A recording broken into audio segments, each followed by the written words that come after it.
Hello icon India followers, icon India July 1, 2021 నుంచి మీకు రెగ్యులర్గా current affairs అందించబోతుంది.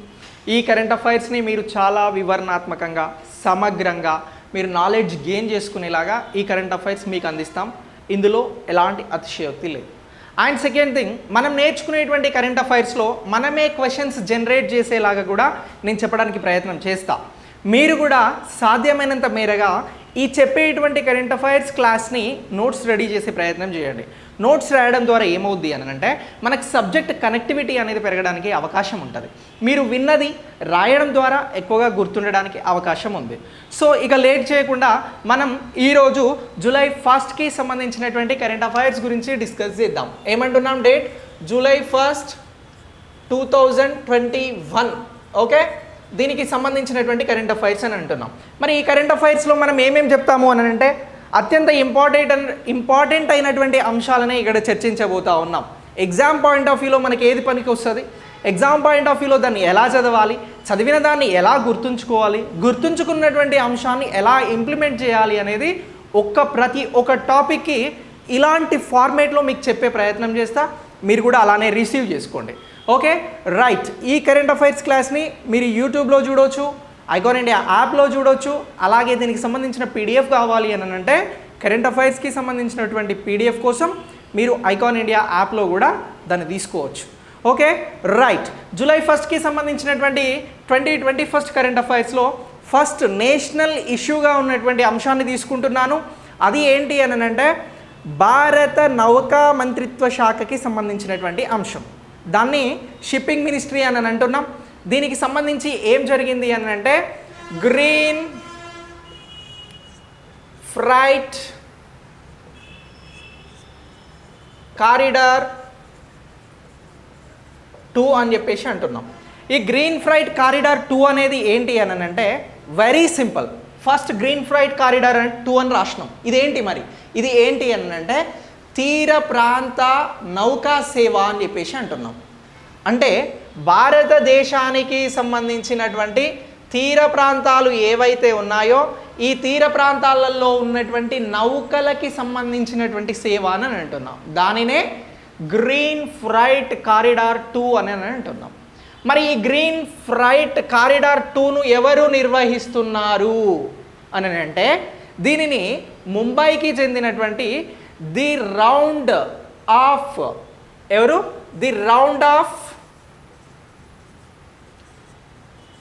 Coast private limited వారు నిర్వహిస్తూ ఉన్నారు. ఎవరు? కోస్ట్ ప్రైవేట్ లిమిటెడ్ అని చెప్పేసి అంటా ఉన్నాం. ఓకేనా, వీరు ఈ గ్రీన్ ఫ్రైట్ కారిడార్ 2ని నిర్వహిస్తున్నారు అని అంటున్నాం. ఈ గ్రీన్ ఫ్రైట్ కారిడార్ 2 అనేది తీర ప్రాంత నౌకా సేవ అని చెప్పేసి అని అన్నాం. మరి దీనిని ఎవరు ప్రారంభించారు అని అంటే దీనికి సంబంధించినటువంటి మొదటి ప్రయాణం అనేది నిన్న ప్రారంభించబడింది. నిన్న అనంటే మనం జూలై 1కి సంబంధించినటువంటి కరెంట్ అఫైర్గా చెప్తున్నాం. జూన్ 30న దీనిని ప్రారంభించారు. దీనిని గ్రీన్ ఫ్రైట్ కారిడార్ 2కి సంబంధించి మొదటి నౌకాయానాన్ని ప్రారంభించారు అని అంటున్నాం. మరి మొదటి నౌకాయానం అని అంటున్నాం. ఈ మొదటి నౌకాయానాన్ని ఎవరు ప్రారంభించారు ఏమంటున్నాం? మొదటి నౌకాయానంను ఎవరు ప్రారంభించారు అని అంటున్నాం. ఇది దేనికి సంబంధించినటువంటి అంశంగా చెప్తున్నాం? షిప్పింగ్ మినిస్ట్రీకి సంబంధించినటువంటి అంశంగా చెప్తున్నాం. మరి దీన్ని ప్రారంభించింది ఎవరు అని అంటే షిప్పింగ్ మంత్రి ప్రారంభించడం జరిగింది. ఓకేనా, ఎవరు అని అంటున్నాం? షిప్పింగ్ మంత్రి మినిస్టర్ ప్రారంభించాడు అని అంటున్నాం. ఎవరయ్యా మరి షిప్పింగ్కి సంబంధించినటువంటి మంత్రి ఎవరు? గుర్తుంచుకోండి, మన్సుఖ్ ఎల్ మాండవియా అనే అతను ఈ షిప్పింగ్కి సంబంధించినటువంటి మంత్రిగా ఉన్నారు. ఎవరు? మన్సుఖ్ ఎల్ మాండవియా. క్లియర్? ఇప్పుడు షిప్పింగ్ మంత్రి ఎవరు, షిప్పింగ్ మంత్రి ఏం ప్రారంభించారు అని నేను ఒక క్వశ్చన్ అడిగిన. షిప్పింగ్ మంత్రి ఎవరు ఉన్నారు అని అంటే మన్సుఖ్ ఎల్ మాండవియా అని మీరు చాలా క్లియర్గా చెప్తారు. ఇతను జూన్ 30న ప్రారంభించినటువంటిది ఏంటి అని అంటే ఇగో గ్రీన్ ఫ్రైట్ కారిడార్ 2కి సంబంధించినటువంటి మొదటి నౌకాయానాన్ని ప్రారంభించిర్రు అని చెప్పేసి చాలా క్లియర్గా చెప్తారు. ఇట్లా క్వశ్చన్ వస్తే ఇప్పుడు మనకు ఆన్సర్ వచ్చినట్టే కదా, ఇట్స్ క్లియర్ కదా. మరి ఈ గ్రీన్ ఫ్రైట్ కారిడార్ 2కి సంబంధించి తీర ప్రాంత నౌకాయానం అని అంటున్నాం. మరి దీన్ని ఎక్కడ ప్రారంభించారు, ఎవరు ప్రారంభించారు? మన్సుఖ్ ఎల్ మాండవీయ ప్రారంభించాడు. ఎక్కడ ప్రారంభించాడు దీన్ని? తీర ప్రాంతంలో. మరి భారతదేశానికి 3 సముద్రాలు ఉన్నాయి తీరంలో. ఇటు బంగాళాఖాతం ఉంది, ఇటు అరేబియా సముద్రం ఉంది, ఇటు వచ్చి హిందూ మహాసముద్రం ఉంది. ఓకేనా? దీనిని ఎక్కడ ప్రారంభించారు అనంటే దీనిని కొచ్చిలో ప్రారంభించడం జరిగింది. ఎక్కడ ప్రారంభించారు అని అంటున్నాం? కొచ్చి అని అంటున్నాం. మరి ఈ కొచ్చి ఎక్కడుందయ్యా అని అంటే ఇది కేరళ రాష్ట్రంలో ఉంది. ఎక్కడ ఉంది? కేరళ రాష్ట్రంలో ఉంది అని చెప్పేసి అంటా ఉన్నాం. మరి ఈ కేరళ రాష్ట్రంలో కొచ్చిలో గ్రీన్ ఫ్రైట్ కారిడార్ 2కి సంబంధించినటువంటి మొదటి నౌకాయానాన్ని ప్రారంభించారు. మరి ఈ నౌకాయానం ద్వారా ఏం చేస్తారయ్యా అని అంటే సరుకు రవాణా చేస్తారనండి. ఏం రవాణా చేస్తారు అని అంటున్నాం? సరుకు రవాణా అనేది చేస్తారు అని చెప్పేసి అంటా ఉన్నాం. మరి ఈ సరుకు రవాణా అనేది రైళ్ల ద్వారా చేస్తున్నారు, అలాగే రోడ్ సిస్టమ్ ట్రాన్స్పోర్ట్ ద్వారా చేస్తూ ఉన్నారు. ఇలా చేయడం వల్ల కలిగే లాభం ఏంటి అంటే ఇప్పటికే ట్రైన్స్కి సంబంధించినటువంటి రైల్వే ట్రాఫిక్ కానీ రోడ్స్కి సంబంధించినటువంటి ట్రాఫిక్ ఇబ్బందులు అనేవి భారతదేశంలో తీవ్రంగా ఎదుర్కొనబడతా ఉన్నాయి. సో ఇందుకు గాను ఈ నౌకాయానం ద్వారా సరుకు రవాణా కనుక చేయగలిగితే ఎవరైతే కస్టమర్స్ ఉంటారో వారికి సంబంధించినటువంటి కాన్ఫిడెన్స్ ఇవ్వచ్చు అనేది ఒక పాయింట్. రెండో పాయింట్ ఏంటి అని అంటే సరుకు రవాణా అనేది సముద్ర మార్గం ద్వారా జరిగినట్లయితే రవాణా ఖర్చు అనేది చాలా వరకు తగ్గిపోతుంది. మరి ఇది ఎవరు చెప్పారయ్యా అని అంటే భారతదేశానికి సంబంధించి ప్లానింగ్ కమిషన్ స్థానంలో వచ్చినటువంటి నీతి ఆయోగ్ కనెక్టివిటీని పెంచేటువంటి విషయంలో భారతదేశానికి ఉన్నటువంటి కాలువలు అలాగే భారతదేశానికి ఉన్నటువంటి తీర ప్రాంతంలో నౌకాయానాన్ని చేపట్టాలి అని చెప్పేసి భారతదేశానికి అవసరమైనటువంటి ట్రాన్స్పోర్ట్ కనెక్టివిటీ సందర్భంగా ఈ తీర ప్రాంతాలకి సంబంధించినటువంటి అంశాలకి సంబంధించి భారత ప్రభుత్వానికి సూచనలు చేయడం జరిగింది. అందులో భాగంగానే ఇప్పుడు గ్రీన్ ఫ్రైట్ కారిడార్ 2 అనేది భారత ప్రభుత్వం అనేది తీసుకొని ప్రతిష్టాత్మకంగా అమలు చేయడం జరుగుతూ ఉంది. సో అందుకు గాను ఇప్పుడు ఈ కొచ్చిలో గ్రీన్ ఫ్రైట్ కారిడార్ 2ని నిన్న మినిస్టర్ మన్సుఖ్ ఎల్ మాండవీయ గారు ప్రారంభించడం జరిగింది అని అంటున్నాం. It's clear. సో మరి ఇది ఏ ప్రాంతాలను మొదటి దశలో కనెక్టివిటీ చేస్తుంది అనేది ఇక్కడ ఇంపార్టెంట్. ఓకే, గ్రీన్ ఫ్రైట్ కారిడార్కి సంబంధించి మొదటగా ఏ ప్రాంతాలను కనెక్టివిటీ చేయడం జరిగింది కొచ్చితో పాటు అనంటే 2 ప్రాంతాలండి. అది ఏంటి అనంటే కొచ్చి బేపూర్ అండ్ అజిక్కల్. ఓకే, సో ఈ ప్రాంతాలను కనెక్టివిటీ చేయడం జరిగింది. ఓకే, కొచ్చి నుంచి బేపూర్కి, బేపూర్ నుంచి అజిక్కల్కి ఈ ప్రాంతాలను కనెక్టివిటీ చేయడం జరిగింది. ఇక అరేబియా సముద్రంలో కొచ్చి అనేది అతిపెద్ద నౌకాశ్రయం అని చెప్పేసి చెప్తా ఉన్నాం. భారతదేశానికి సంబంధించి పశ్చిమ తీరంలో ఉన్నటువంటి అరేబియా మహాసముద్రానికి సంబంధించి కొచ్చి అతిపెద్ద నౌకాశ్రయం అని చెప్తున్నాం. ఇది ఏముంది అని అంటే లక్షద్వీప్స్ అలాగే హిందూ మహాసముద్రానికి సంబంధించి కూడా ప్రధానమైనటువంటి ఓడరేవుగా కూడా ఈ కొచ్చి ఓడరేవు గురించి చెప్పడం జరుగుతూ ఉంది.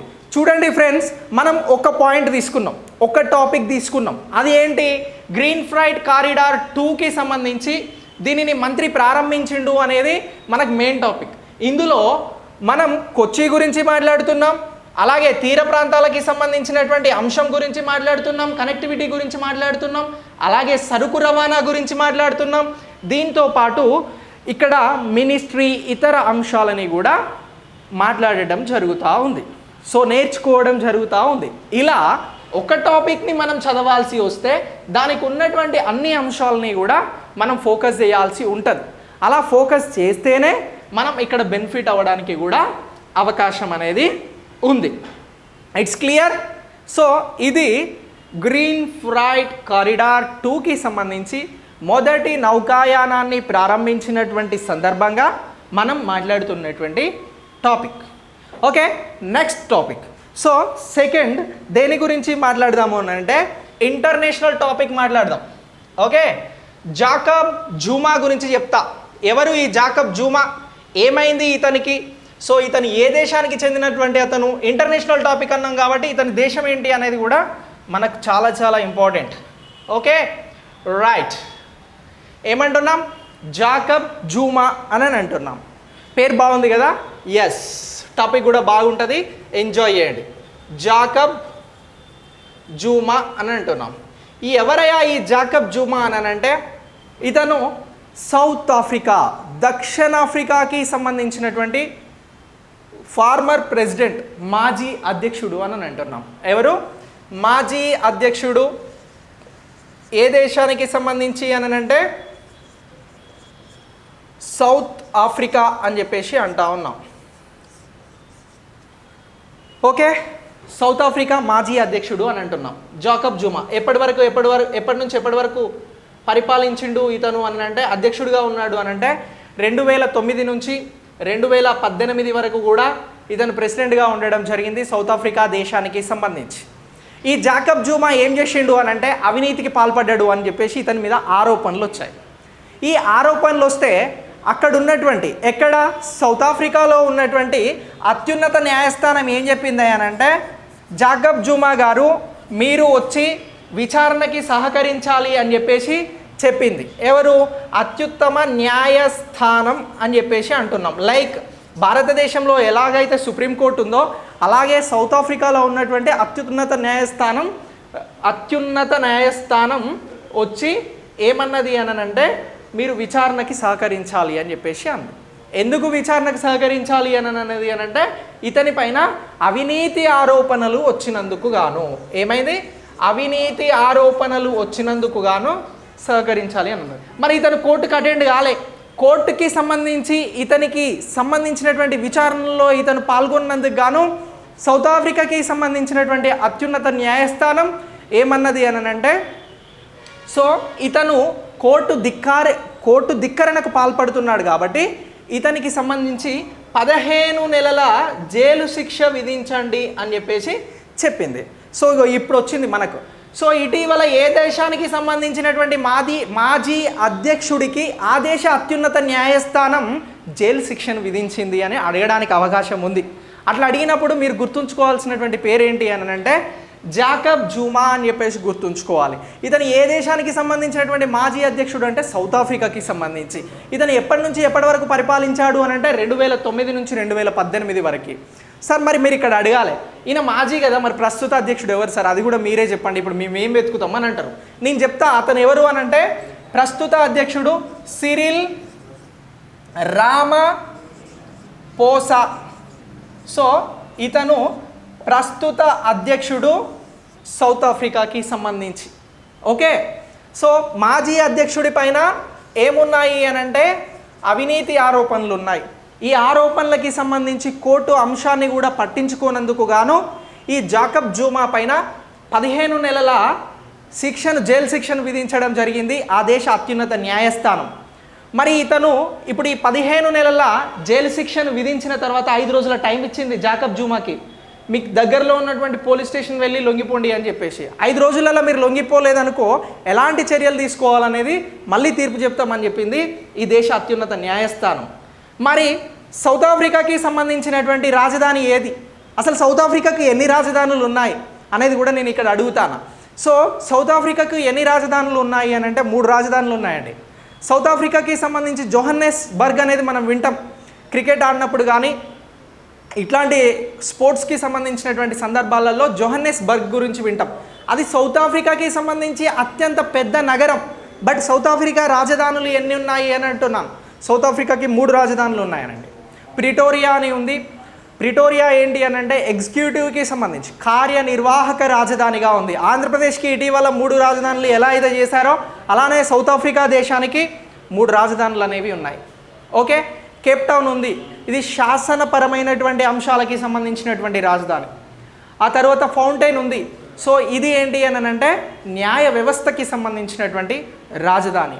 ఇలా మొత్తం 3 రాజధానులను కలిగి ఉన్నటువంటి దేశంగా కూడా మనం సౌత్ ఆఫ్రికాని గుర్తుంచుకోవాల్సి ఉంటుంది. సో ఈ కంటెంట్ దేనికి సంబంధించింది అన్నాను? ఇంటర్నేషనల్కి సంబంధించింది అని అన్నాను. సో ఇప్పుడు ఇందులో మనం ఎన్ని రకాల అంశాలను నేర్చుకున్నాం? నేను ఇప్పుడు ఈ అంశం నుంచి మీకు కొన్ని క్వశ్చన్స్ ఇస్తాను. సౌత్ ఆఫ్రికా రాజధానులు ఎన్ని? 3. అవి ఏవి అంటే Pretoria, Cape town, fountain. So ఇలా 3 రాజధానుల గురించి చెప్పాల్సి ఉంటుంది. సౌత్ ఆఫ్రికాకి సంబంధించి ఏ మాజీ అధ్యక్షుడి పైన ఇటీవల అత్యున్నత న్యాయస్థానం, సౌత్ ఆఫ్రికా అత్యున్నత న్యాయస్థానం జైలు శిక్షను విధించింది అని అంటే ఇగో ఈ జాకబ్ జూమా గురించి గుర్తుంచుకోవాలి. ప్రస్తుత అధ్యక్షుడు ఎవరు సౌత్ ఆఫ్రికాకి సంబంధించి అని అంటే ఇగో సిరిల్ రామపోసా అని చెప్పేసి గుర్తుంచుకోవాలి. ఇలా ప్రతి అంశాన్ని కూడా నువ్వు స్పృశించి చదవగలిగితే డెఫినెట్లీ నాలెడ్జ్ అనేది గెయిన్ అవుతుంది. అది నీకు ఇప్పటికిప్పుడు గుర్తున్నా గుర్తు లేకపోయినా నీకు అవసరమైనప్పుడు అది నీ పర్మనెంట్ స్టోరేజ్ మెమొరీ నుంచి నీకు రివైండ్ అవుతుంది. సో కానీ చదివేటప్పుడు తప్పించుకోకుండా స్కిప్ చేయకుండా చదవగలిగితే డెఫినెట్లీ సక్సెస్ అనేది ఉంటుంది. రైట్, నెక్స్ట్ టాపిక్కి వెళ్దాం. సైబర్ సెక్యూరిటీ ఇండెక్స్ గురించి చెప్తాను. సైబర్ సెక్యూరిటీ ఇండెక్స్ అనేది ఫ్రెండ్స్ కరెంట్ అఫైర్స్కి సంబంధించి ఇండెక్స్ అనేవి వెరీ వెరీ ఇంపార్టెంట్. ప్రతి సంవత్సరం చాలా ఇంటర్నేషనల్ అంశాలకి సంబంధించి ఇండెక్సెస్ అనేవి రిలీజ్ చేస్తూ ఉంటారు. ఈ ఇండెక్సెస్ రిలీజెస్ ఏవైతే ఉంటాయో వీటిని మనం ఫోకస్గా నేర్చుకోవాల్సి ఉంటుంది. సో ఇప్పుడు ఏమని అంటున్నాం, ఇంటర్నేషనల్ సైబర్ సెక్యూరిటీ ఇండెక్స్ అని చెప్పేసి అంటా ఉన్నాం. ఓకే,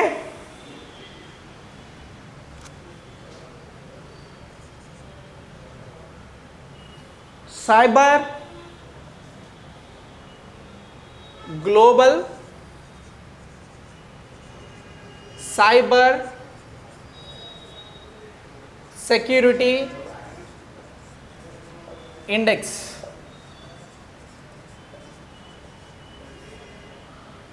2021. ఈ సైబర్ సెక్యూరిటీ గ్లోబల్ ఇండెక్స్ ఏదైతే ఉందో దీనిలో భారత్ ర్యాంక్ ఎంత, మీకు నెక్స్ట్ ఎగ్జామ్లో క్వశ్చన్ ఉంటుంది ఇట్లా, భారత్ ర్యాంక్ ఎంత అనంటే 2020-21కి సంబంధించి భారత్ ర్యాంక్ 10వ ర్యాంక్ అని గుర్తుంచుకోండి. ఓకే, 10th ర్యాంక్ అనేది గ్లోబల్ సైబర్ సెక్యూరిటీ ఇండెక్స్లో భారత్కి కేటాయించడం జరిగింది.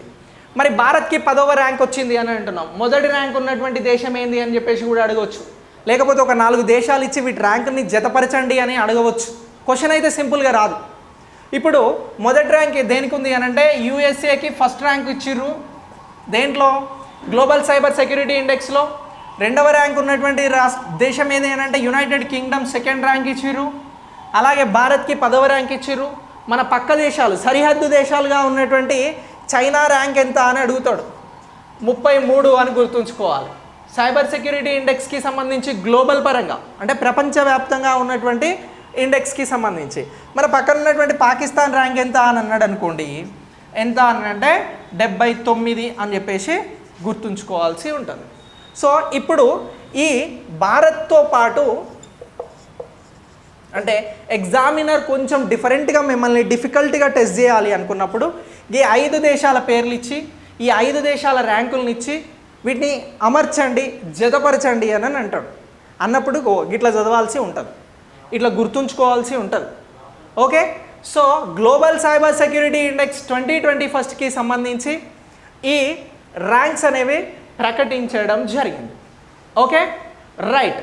ఇక దీనికి సంబంధించి 1865లో ఈ ఏదైతే కమ్యూనికేషన్స్కి సంబంధించి ఈ గ్లోబల్ సైబర్ సెక్యూరిటీ ఇండెక్స్ అనేది ఇప్పుడు ప్రకటించారు కదా, 1865లో ఇంటర్నేషనల్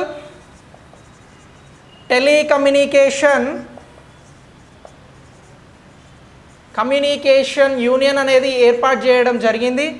ఈ ఇంటర్నేషనల్ టెలికమ్యూనికేషన్ యూనియన్కి సంబంధించి ఎప్పుడు ఏర్పాటు చేసిర్రు అని అంటున్నాం, 1865లో దీన్ని ఏర్పాటు చేసిర్రు. ఇది 1947లో ఐక్యరాజ్య సమితిలో విలీనం కావడం జరిగింది. దేనిలో? ఐక్యరాజ్య సమితి. ఓకే, యునైటెడ్ నేషన్లో ఇది విలీనమైంది. ఇప్పుడు ఈ గ్లోబల్ సైబర్ సెక్యూరిటీ ఇండెక్స్ అనేది ఈ ఇంటర్నేషనల్ టెలికమ్యూనికేషన్ యూనియన్కి సంబంధించి ప్రతిష్టాత్మకమైనటువంటి ఇండెక్స్. ఈ ఇండెక్స్ను ఏ అంశాలను ప్రాతిపదికగా తీసుకొని దీన్ని రూపొందించడం జరుగుతుంది అని చెప్పేసి కూడా మనల్ని అడగవచ్చు. 5 అంశాలను ప్రధానంగా తీసుకుంటున్నారండి. ఒక్కొక్క దేశంలో సైబర్ సెక్యూరిటీకి సంబంధించి 5 అంశాలను ప్రాతిపదికగా తీసుకొని ఈ ఇండెక్స్ను రూపొందించడం జరుగుతూ ఉంది అని అంటున్నాం. ఏంటి ఆ 5 అంశాలు అని అంటే చట్టపరమైనటువంటి అంశాలు, సామాజిక పరమైనటువంటి అంశాలు, సెక్యూరిటీ పరమైనటువంటి అంశాలు, అలాగే ఇతర అంశాలను తీసుకొని దీనిని రూపొందించడం జరుగుతూ ఉంది. ఓకే, సో ఇలా ఈ గ్లోబల్ సైబర్ సెక్యూరిటీ ఇండెక్స్ 2021కి సంబంధించి భారత్ ర్యాంక్ అనేది ఇంపార్టెంట్. మొదటి 2 దేశాలు ఏవి ఉన్నాయి అనేది కూడా ఇంపార్టెంట్. ఒకవేళ భారత్కి క్వశ్చన్లో ఆన్సర్ ఇచ్చి కూడా అడగచ్చు. భారత్కి గ్లోబల్ సైబర్ సెక్యూరిటీ ఇండెక్స్లో 10వ ర్యాంక్ వచ్చింది.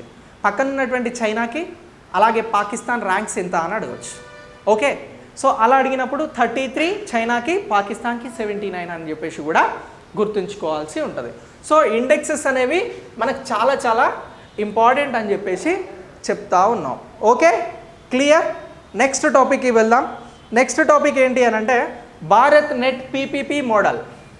ఏంటి PPP అని అంటే public private partnership. Bharat net అని అంటున్నాం. ఏంటి భారత్ నెట్, దీనికి సంబంధించి ఏం అప్డేట్ ఉంది అని అంటే ఫ్రెండ్స్, ప్రణాళికా సంఘం అనేది రద్దయిన తర్వాత దాని స్థానంలో వచ్చినటువంటి నీతి ఆయోగ్ ఏం చేసింది అని అంటే భారతదేశాన్ని సామాజికంగా, ఆర్థికంగా, సెక్యూరిటీ పరంగా అన్ని రకాలుగా డెవలప్మెంట్ చేసేందుకని ప్రణాళికలను రూపొందించి అది నీతి ఆయోగ్ భారత ప్రభుత్వానికి సూచన రూపంలో అందిస్తూ ఉంది. ఓకే, మరి ఇలా అందిస్తున్నటువంటి ఈ భారత్కి సంబంధించి భారతదేశంలో ఉన్నటువంటి గ్రామీణ ప్రాంతాలకి సంబంధించి ఇంటర్నెట్ అత్యంత నాణ్యమైనటువంటి సేవలను అందించేందుకు గాను భారత ప్రభుత్వం కొన్ని చర్యలను తీసుకుంటా ఉంది. దీనికి సంబంధించి క్యాబినెట్ నిర్ణయం అనేది జరిగింది. ఏమంటున్నాం? Bharat net PPP model, public private partnership model and ఏమంటున్నాం? క్యాబినెట్ మీట్ అని అంటున్నాం. క్యాబినెట్ మీట్, క్యాబినెట్ సమావేశాలు, క్యాబినెట్ నిర్ణయాలు అనేవి పాలిటీ పాయింట్ ఆఫ్ వ్యూలో చాలా చాలా ఇంపార్టెంట్. ఇది కరెంట్ అప్డేట్ పాలిటీ ఉంటుంది, అలాగే దీన్ని కరెంట్ అఫైర్స్లో కూడా నేర్చుకోవాల్సి ఉంటుంది. క్యాబినెట్ నిర్ణయాలు ఏమవుతాయి అని అంటే చట్టాలుగా అమలుపరచడం జరుగుతుందండి. వాటిని చట్ట రూపంలో తీసుకురావడం జరుగుతుంది. క్యాబినెట్ కొన్ని ఆర్డినెన్సెస్ తీసుకొస్తుంది, ఆర్డినెన్స్ కాస్త చట్టాలు అవుతాయి. క్యాబినెట్ నిర్ణయాలు అనేవి భారతదేశంలో అత్యంత ఇంపార్టెంట్. క్లియర్? సో ఇప్పుడు ఒక క్యాబినెట్ నిర్ణయం తీసుకుంది. ఆ క్యాబినెట్ నిర్ణయం ఏమని అంటున్నాం? భారత్ నెట్ PPP అని చెప్పేసి అంటున్నాం. ఏంది మరి దీని కథ ఏంది ఇప్పుడు తెలుసుకోవాలి. భారత్ నెట్ ఏంది, దీని కథ ఏంది, క్యాబినెట్ ఏం నిర్ణయం తీసుకుంది అనేది. సో ఈ భారత్ నెట్ ద్వారా మొత్తం 16 రాష్ట్రాల్లో, ఎన్ని రాష్ట్రాల్లో? 16 రాష్ట్రాలలో నాణ్యమైన ఇంటర్నెట్ సేవలను అందించబోతా ఉన్నారు. జీపీ అంటాం కదా, గ్రామ పంచాయతీలకి సంబంధించినటువంటి గ్రామ పంచాయతీలో ఇంటర్నెట్ సేవలతో పాటు ఆ గ్రామాలలో ఉన్నటువంటి ఇంటర్నెట్ సేవలు కావాలనుకునేటువంటి అందరికీ కూడా నాణ్యమైన సేవలను అందించాలనేదే భారత్ నెట్కి సంబంధించి క్యాబినెట్ తీసుకున్నటువంటి నిర్ణయం. ఈ నిర్ణయాన్ని 16 రాష్ట్రాలలో అమలు చేస్తున్నారు. తెలుగు రాష్ట్రాలలో ఈ నిర్ణయం అనేది అమలు కాబడతలేదు. 16 రాష్ట్రాలు తీసుకున్నారు. ఉత్తరప్రదేశ్, రాజస్థాన్, కేరళ ఇలా కొన్ని రాష్ట్రాలను తీసుకున్నారు. అందులో తెలుగు రాష్ట్రాలు లేవు. దీని ద్వారా సుమారుగా 4 లక్షల గ్రామాలకు ఇంటర్నెట్ నాణ్యమైన సేవలను అందించబోతూ ఉన్నారు. ఎన్ని లక్షల గ్రామాలకి? 4 లక్షల గ్రామాలకి. ఇది ఏ మోడల్లో నిర్వహిస్తున్నటువంటి ప్రాజెక్ట్ అని అంటున్నాం? ప్రభుత్వ ప్రైవేటు భాగస్వామ్యంతో నిర్వహిస్తున్నటువంటి ప్రాజెక్ట్ అని అంటున్నాం.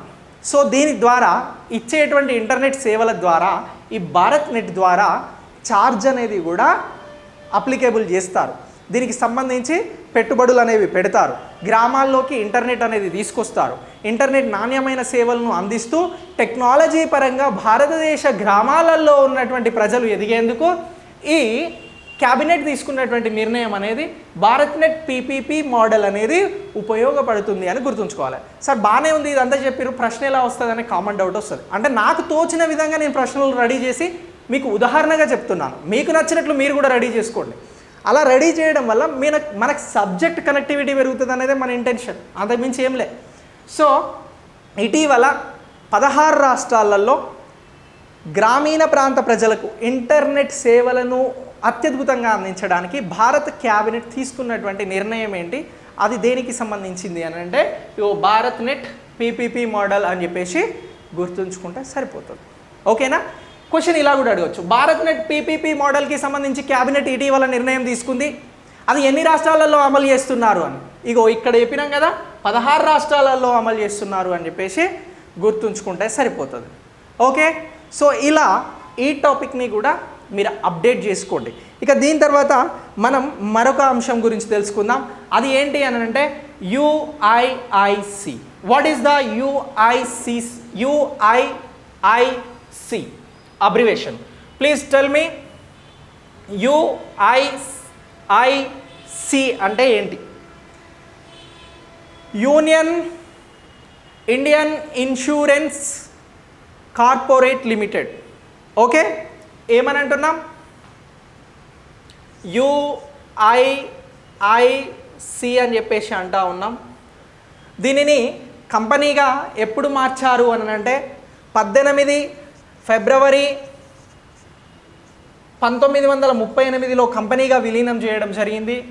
Union Indian insurance company limited అనేది. ఓకే, సో ఇది ఏంటి అని అంటే మీకు ఎడ్ల బండి ఉంటే ఎడ్ల బండికి కానీ మీరు ఉపగ్రహం శాటిలైట్ తయారు చేస్తే శాటిలైట్కి కానీ ఇన్సూరెన్స్ ఇచ్చేటువంటి సంస్థ. భారతదేశంలో ఉన్నటువంటి బీమా సంస్థలలో ఇది ఒక ప్రతిష్టాత్మకమైనటువంటి బీమా సంస్థ. ఈ బీమా సంస్థను నీతి ఆయోగ్ ఏం చేయమంటుంది అని అంటే ప్రైవేటీకరణ చేయండి అని చెప్పేసి భారత ప్రభుత్వానికి సూచించడం జరిగింది. దేనిని? ఇటీవల క్వశ్చన్ ఇస్తున్న ఆల్రెడీ. ఇటీవల నీతి ఆయోగ్ ఏ బీమా సంస్థను ప్రైవేటీకరణ చేయాలి అని చెప్పేసి భారత ప్రభుత్వానికి సూచించింది అని అంటే ఇగో యూనియన్ ఇండియన్ ఇన్సూరెన్స్ కంపెనీకి సంబంధించినటువంటి సంస్థను అని చెప్పేసి గుర్తుంచుకోవాల్సి ఉంటుంది. కంపెనీ ఆర్ కార్పొరేషన్కి సంబంధించినటువంటి సంస్థను అని చెప్పేసి గుర్తుంచుకోవాలి.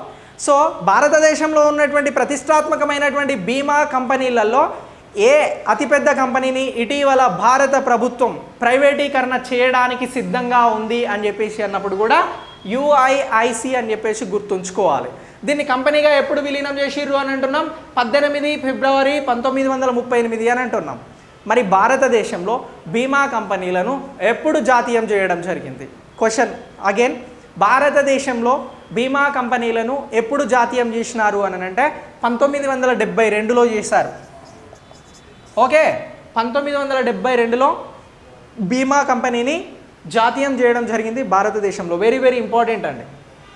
5 స్టార్స్ అయినా వేసుకోండి, క్వశ్చన్ అలా రావచ్చు. ఓకే, సో ఇలా ఈ UIICకి సంబంధించినటువంటి అప్డేట్ కూడా మనకు చాలా చాలా ఇంపార్టెంట్. ఓకే, సో దీనికి సంబంధించి ఇటీవల అంటే ఇప్పుడు 2021-22 బడ్జెట్ ప్రసంగంలో ఎవరు అనంటే ఆర్థిక మంత్రి నిర్మలా సీతారామన్ గారు. ఎవరు? ఆర్థిక మంత్రి నిర్మలా సీతారామన్ గారు, ఫినాన్షియల్ మినిస్టర్ గారు ఏమన్నారు అనంటే భారతదేశంలో 2 ప్రధాన పబ్లిక్ సెక్టార్ బ్యాంక్స్తో పాటు అంటే వాటిని ఏమంటున్నాం? పబ్లిక్ సెక్టార్ బ్యాంక్స్ PSBs ఎన్ని? 2 అలాగే ఒక బీమా కంపెనీని ప్రైవేటీకరణ చేస్తాము అని చెప్పారు. ఓకేనా? ఆ బీమా కంపెనీయే ఇగో ఈ UIIC. Okay, right. ఎవరు చెప్పారు అని అంటున్నాం ఈ మాట? ఆర్థిక మంత్రి నిర్మలా సీతారామన్ గారు చెప్పడం జరిగింది. Okay, clear. సో ఇలా మరి ఎందుకు ప్రైవేటీకరణ చేస్తున్నారు సార్ భారతదేశంలో ఇప్పుడు ఈ బీమా కంపెనీని అని అంటే ఆత్మనిర్భర్ భారత్కి సంబంధించి భారతదేశాన్ని ప్రతిష్టాత్మకంగా ఆర్థికంగా పెట్టుబడుల రూపంలో ముందుకు తీసుకువెళ్లేందుకు గాను ప్రైవేటీకరణ అవసరం అని చెప్పేసి దీన్ని చేస్తున్నాము అని చెప్పేసి చెప్తా ఉన్నారు. మరి ఇందులో పనిచేసే వాళ్ళు ఊరుకుంటున్నారా సార్ దీన్ని ప్రైవేటీకరణ చేస్తే అని అంటే? ఎంప్లాయీస్, UIICకి సంబంధించినటువంటి ఎంప్లాయీస్ గొడవ చేస్తున్నారు, వ్యతిరేకిస్తున్నారు, అబ్జెక్షన్ చెప్తా ఉన్నారు. కానీ ప్రభుత్వం ఆగుద్దా? ఆగదు. ఎందుకు అనంటే నీతి ఆయోగ్ అనేది దీనికి సంబంధించినటువంటి సూచన ఇచ్చింది. దీనికి సంబంధించి నిర్ణయం అనేది భారత ప్రభుత్వం తీసుకోబోతా ఉంది. సో అందుకే గాను ఇది మనకు చాలా చాలా ఇంపార్టెంట్గా కరెంట్ అఫైర్స్ పాయింట్ ఆఫ్ వ్యూలో అతిపెద్ద బీమా కంపెనీ అంటే భారతదేశంలో ఉన్నటువంటి పెద్ద బీమా కంపెనీలలో ఇదొక బీమా కంపెనీ, ప్రభుత్వపరమైనటువంటి బీమా కంపెనీ ప్రైవేటీకరణ అవుతుంది. కాబట్టి దీన్ని కరెంట్ అఫైర్స్ పాయింట్ ఆఫ్ వ్యూలో మనం నేర్చుకోవాల్సి ఉంటుంది, నేర్చుకుంటున్నాం. ఇక మర్చిపోరు, నేను నమ్ముతున్నా. Okay, right. నెక్స్ట్ నీతి ఆయోగ్ అని ఇందులో మాట్లాడినాం కదా, దానికి రిలేటెడ్గా మీకు ఇంకొక అంశం చెప్తా. నీతి ఆయోగ్కి సంబంధించినటువంటి చీఫ్ ఎగ్జిక్యూటివ్ ఆఫీసర్ వారిని CEO అని అంటారు కదా. మరి CEO ఎవరున్నారు చెప్పు నరేందర్? CEOగా ఎవరున్నారు అని అంటే అమితాబ్ కాంత్ ఉన్నారు. రవి సార్ని అడిగితే వెంటనే చెప్తాడు. అమితాబ్ కాంత్ ఉన్నారు. ఎవరు? అమితాబ్ కాంత్. సో ఈ అమితాబ్ కాంత్ ఎవరైతే ఉన్నారో ఇతను సిఇఓ అని అంటున్నాం. అవునా Ravi sir? CEO, chief executive ఆఫీసర్గా ఉన్నటువంటి ఈ సిఇఓ అమితాబ్ కాంత్ నీతి ఆయోగ్కి సంబంధించినటువంటి సిఇఓ అని అంటున్నాం. ఓకేనా? సో ఈ నీతి ఆయోగ్కి సంబంధించినటువంటి సిఇఓ పదవి అనేది ఈ జూన్ 30 తోటి ముగిసింది. మరి ఈ జూన్ 30, 2021 తోటి ముగిసింది. సో ఇతని సేవలు బాగున్నాయి అని చెప్పేసి భారత ప్రభుత్వం క్యాబినెట్ నిర్ణయం తీసుకున్నది. ఎప్పటి వరకు అని అంటే ఇగో మళ్ళీ జూన్ 30, 2022 వరకు నీ పదవిని పొడిగిస్తున్నాం అమితాబ్ కాంత్. ఇంకా మీరేం వరీ కావద్దు, మీరు హ్యాపీగా నీతి ఆయోగ్కి సంబంధించినటువంటి సిఇఓగా కొనసాగండి అని చెప్పేసి వెల్కమ్ చేసింది. మరి ఎవరయ్యా ఈ అమితాబ్ కాంత్ అని అంటే కేరళ రాష్ట్రానికి సంబంధించినటువంటి రిటైర్డ్ ఐఏఎస్ ఆఫీసరే ఈ అమితాబ్ కాంత్. సో ఇతను నీతి ఆయోగ్ సిఇఓ అంటున్నాం. మీకు ఒక జీకే క్వశ్చన్ ఇస్తున్నా. నీతి ఆయోగ్కి సంబంధించినటువంటి దీని ఏర్పాటు అనేది ఎప్పుడు జరిగింది చెప్పా నరేందర్? సో దీని ఏర్పాటు ఎప్పుడు జరిగింది అని అంటే 1 జనవరి 2015లో జరిగింది. దేని స్థానంలో నీతి ఆయోగ్ని ఏర్పాటు చేశారు అని అంటే ప్లానింగ్ కమిషన్ దాన్ని రద్దు చేసి దాని స్థానంలో నీతి ఆయోగ్ అనేది తీసుకురావడం జరిగింది. ఈ నీతి ఆయోగ్ ఏం చేస్తుంది? భారత ప్రభుత్వానికి ప్రణాళికలను అందజేస్తుంది. మరి ఎన్ని రకాల ప్రణాళికలను నీతి ఆయోగ్ సూచించింది అని క్వశ్చన్ అడగవచ్చు. ఎక్స్ట్రా చెప్తున్నా మీకు ఇక్కడ. ఏంది అని అంటే ఇది 3 ఇయర్స్ ఎజెండాని ఇచ్చింది, 7 ఇయర్స్ ఎజెండాని ఇచ్చింది, అలాగే 15 ఇయర్స్ ఎజెండాను ఇవ్వడం జరిగింది. క్లియర్? ఇలా 3 టైప్స్ ఆఫ్ ఎజెండాస్ని భారత ప్రభుత్వానికి అందజేస్తున్నటువంటి నీతి ఆయోగ్కి సంబంధించినటువంటి సిఇఓకి 1 ఏడాది పాటు గడువు అనేది పొడిగింది. అది ఎవరు అని అంటే అమితాబ్ కాంత్ అని చెప్పేసి మనం ఆన్సర్ చెప్పాల్సి ఉంటుంది. ఎప్పటి వరకు పొడిగించారు అని అంటే 30 జూన్ 2022 వరకు పొడిగించారు అని చెప్పేసి చెప్పాల్సి ఉంటుంది. ఎంత సింపుల్గా ఉంది కరెంట్ అఫైర్స్ మనకి. చాలా టఫ్ ఏం కాదండి, వెరీ వెరీ సింపుల్. నువ్వు ఎంత బాగా చదివితే అంత బాగా రీచ్ అవుతుంది, ఎంత బాగా చదివితే అంత బాగా ప్రజెంట్ చేయగలుగుతావు. సో నెక్స్ట్ టాపిక్స్ అన్నీ వీటికి ఇంటర్లింక్ అనే వస్తాయండి. అదే నీతి ఆయోగ్లో మళ్ళీ ఎవరో ఒకరు మారుతారు, దానికి సంబంధించి మాట్లాడతాం. ఆ నీతి ఆయోగే భారత ప్రభుత్వానికి కొన్ని ప్రణాళికలు చేస్తుంది, అవి అప్డేట్ అవుతాం. ఇలా మనం డైలీ చదువుకుంటూ వెళ్తే సబ్జెక్ట్ అనేది ఈజీ అయిపోతుంది. ఓకే, మనం డైలీ లెర్నర్స్ కాబట్టి డైలీ అప్డేట్ కావాలి. నెక్స్ట్ దీని తర్వాత ప్రపంచంలోనే అతి చిన్న మైక్రోస్కోప్ని కనుగొన్నారు. ఎవరు కనుక్కున్నారో ఇప్పుడు నేను చెప్తా. ఏమంటున్నా? ప్రపంచంలోనే అతి చిన్న మైక్రోస్కోప్ అని అంటున్నా. నరేందర్ చాలా ఇంపార్టెంట్ నేను చెప్పేది. ఇప్పుడు ఈ మైక్రోస్కోప్ను మూస్కోప్ అని చెప్పేసి కూడా పిలుస్తూ ఉన్నారు. ఏమంటున్నారు? మూస్కోప్. ఇప్పుడు ప్రణయ్ వర్మ అంటే దీని మీద మోటివేషన్ క్లాస్ చెప్తాడు. సో మైక్రోస్కోప్ అని చెప్పేసి అంటా ఉన్నాం. మైక్రోస్కోప్. సో మైక్రోస్కోప్ అనేది మీకు అడిషనల్గా ఇస్తున్నాను నేను డేటా. ప్రపంచంలో 18వ శతాబ్దంలోనే ఇది అందుబాటులోకి వచ్చింది. ఇంతకుముందు చాలా పెద్దగా ఉండే, ఆ తర్వాత కొంచెం తగ్గింది, ఆ తర్వాత ఇంకొంచెం తగ్గింది. సో ఇలా తగ్గుతూ వచ్చింది. ఇప్పుడు ఏం చేసిర్రు అని అంటే Indian institute of technologies IIT Hyderabad వారు. ఎవరు? ఐఐటి హైదరాబాద్. సో మీరు ఏం చేసిర్రు అని అంటే ప్రపంచంలోనే అతి చిన్న మైక్రోస్కోప్ని కనుగొన్నది ఎవరు అని అంటే ఐఐటి హైదరాబాద్. క్లియర్? మరి ఎవరి సారథ్యంలో దీన్ని కనుగొనడం జరిగింది అని అంటే ఇగో ఈ ఐఐటి హైదరాబాద్కి సంబంధించి శిషిర్ ఆధ్వర్యంలో దీన్ని కనుగొనడం జరిగింది అని అంటున్నాం. మరి ఏందయ్యా ఈ మైక్రోస్కోప్ను ఏమంటున్నాం? ఇటీవల క్వశ్చన్ ఇస్తున్నాం. ఇటీవల ప్రపంచంలో కనుగొనబడినటువంటి అతి చిన్న మైక్రోస్కోప్కి మరొక పేరేంటి అని అంటే మూస్కోప్ అని చెప్పేసి గుర్తుంచుకోవాలి. ఏమంటున్నాం? మూస్కోప్ అని చెప్పేసి అంటా ఉన్నాం. ఈ మూస్కోప్కి సంబంధించి ప్రపంచంలోనే అత్యంత చిన్న మైక్రోస్కోప్ అని అంటున్నాం. దీన్ని ఎక్కడికంటే అక్కడికి క్యారీ చేయవచ్చు. మరి ఈ మైక్రోస్కోప్కి సంబంధించి బ్యాక్టీరియా ఇతర అంశాలు ఏవైతే ఉంటాయో వాటినన్నింటినీ కూడా పరిశీలించడం జరుగుతూ ఉంది. సో దీని ద్వారా పశువర్ధక అలాగే